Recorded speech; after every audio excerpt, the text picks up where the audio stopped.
আমরা এখন আছি কলকাতার সদর স্ট্রিটে।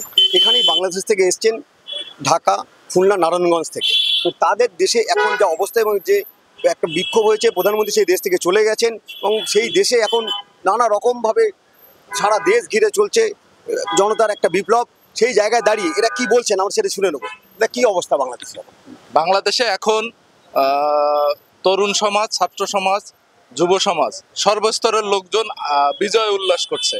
আমরা যারা ৭১-এর পরে স্বাধীনতা দেখিনি, তারা এখন স্বাধীনতার বিজয় উল্লাস করতেছে।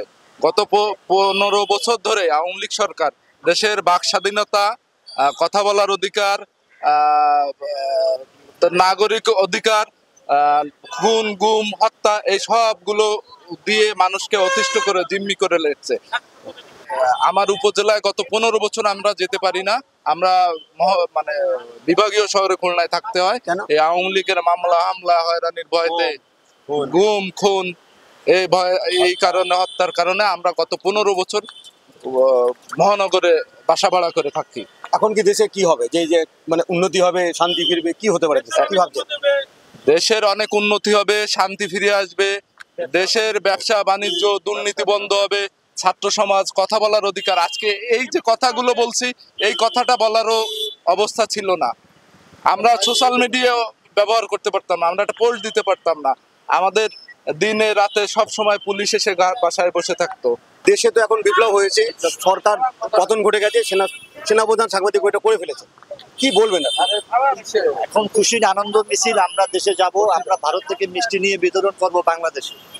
আমার খুব আনন্দ হচ্ছে, ৭১-এর পরে স্বাধীন আমরা দেখতে পেলাম। ঠিক আছে, খুব আনন্দ। আমরা এতদিন ব্যবসা, রাস্তা বেরোতে পারতাম না, চাঁদাবাদী, সবাই চাঁদা যেত, সবাই করতো।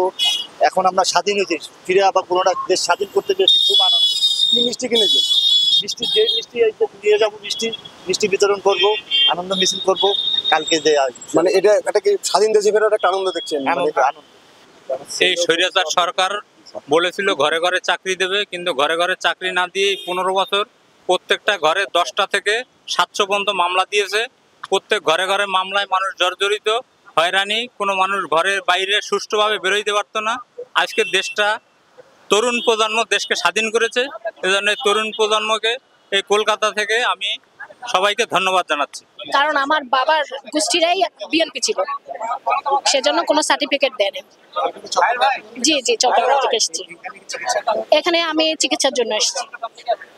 এই আন্দোলন সাধারণ মানুষের এই আন্দোলন সাধারণ মানুষের আন্দোলন ছিল না, ছাত্র আন্দোলন ছিল। কিন্তু ছাত্রদের যখন কথা মেনে নিচ্ছে না, তখন এটা সাধারণ জনগণ, রিক্সাওয়ালা থেকে শুরু করে তরকারিওয়ালা থেকে শুরু করে সবাই কেঁপে গেছিল। আমরা আশা করতেছি যে সরকারেই আসুক, আমাদের শান্তি, আমরা শান্তিতে থাকতে পারি, শান্তিতে চলাফেরা করতে পারি, এটাই আমাদের আশা। যে সরকার আসুক, যেন আমাদের বাচ্চাদের দায়িত্ব নিতে পারবে, আমাদের বাচ্চাদের স্বাধীনতা থাকবে, ওই সরকারই যেন আসে। আমার একটা ছেলে, একটা মেয়ে। আমার মেয়ে ভার্সিটিতে পড়ে। আমি আমার মেয়েকে প্রথমে স্যালুট জানাই। আমার মেয়ে প্রতিনিয়ত আগের মানে কি হবে, ১ ঘন্টা পরে কি হবে, সব খবর আমার মেয়ে জানতো। পরিস্থিতি খুবই খারাপ ছিল গত ১ মাস যাবত। তো আলহামদুলিল্লাহ আজকে গণতন্ত্রের বিজয় হয়েছে। আলহামদুলিল্লাহ গণতন্ত্রের বিজয় হয়েছে। এবার কি হবে দেশে, কি মনে করছেন?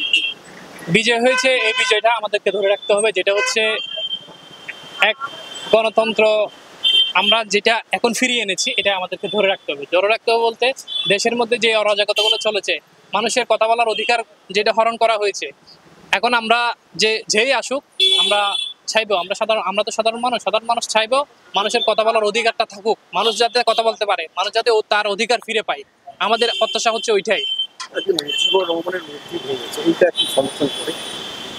আসলে এই যে সব আন্দোলনকারীদের মধ্যে সব আন্দোলনকারী তো ঠান্ডা মাথায় আসলে কন্ট্রোল সিচুয়েশনটা রাখতে পারে না। অনেকে আবেগের বশবর্তীতে এই যে আমাদের জাতির পিতা বঙ্গবন্ধু শেখ মুজিবুর রহমানের মূর্তি ভেঙেছে, এটা কিন্তু আদৌ গ্রহণযোগ্য নয়।